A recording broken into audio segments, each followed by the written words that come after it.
अभी हम मौजूद हैं तुरकोलिया प्रखंड के कवलपुर का बूथ है, कवलपुर गांव है, और लगभग 11 बूथ पर अभी फ़िलहाल 5 बजे के करीब हमने जा कर के ये देखा कि अभी तक लगभग 46.13 मतलब 46.13% अभी तक मतदान हो चुका है और 5 बजने को है। अभी भीड़ देखिए कितनी भीड़ है, इससे आपको अंदाज़ा लग सकता है क्योंकि ये तीसरा चरण का मतदान है। बिहार पंचायत चुनाव का तीसरा चरण का मतदान आज हो रहा है और पूर्वी चंपारण में 2 प्रखंड में आज मतदान किया जा रहा है। तुरकोलिया प्रखंड में 188 मतदान केंद्रों पर लगभग 1,81,167 मतदाताओं ने आज उसमें से जितने हो सके मत का दान किया। बाकी सभी लोग लाइन में लगे हुए हैं। लगभग 1,81,167 मतदाता हैं तुरकोलिया में और 188 मतदान केंद्रों पर मतदान किया जा रहा है।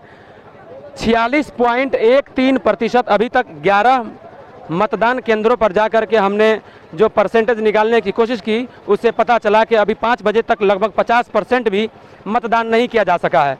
आखिर क्या वजह हो सकती है कि किसी बूथ पर 60% तक मतदाताओं ने मत का दान कर चुका और किसी बूथ पर लगभग 35 और 40% मतदाताओं ने ही मत का दान किया है।